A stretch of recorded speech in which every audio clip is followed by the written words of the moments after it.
Ay guys, nandito kami ngayon sa Irocan, dito sa Santa Teresita. Papunta kami kay James Waller. Grabe guys, parang disyerto. Usok-usok eh. Parang disyerto dito. Kaya pala yung motor ni Muchos TV, ano, napakadumi. Lalo na siguro dito pag naulan, eh, no? Para kang dumaan sa ano, Sahara Desert. Mag-iilog kami ngayon guys. Nagkayayaan lang, may ilog kasi dito kay Muchos TV. Kasama ko si Sonic TV. Si Sonic TV, si Frankie Moto. At saka si Prop Motor susunod. Tabi palo si Prop Motor. Uy, may kotse guys. Kasya kaya.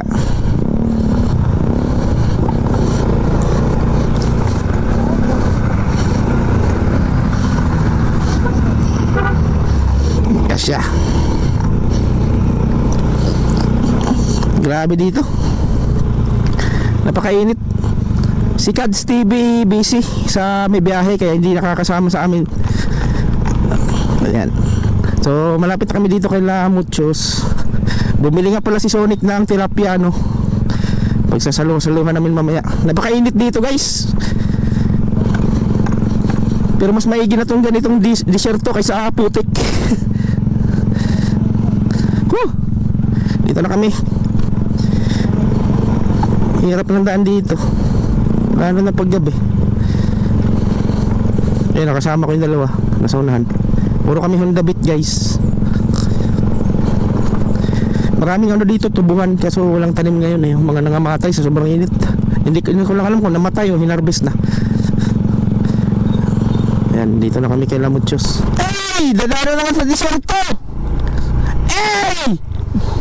Grabing alikabok Ano ga iyan? Uy!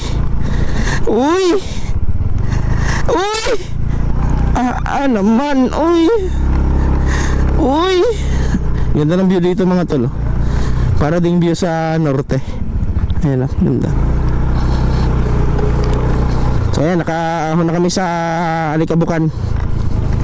Grabe itong lugar dito ni Muchos TV. Puro alikabukan daan.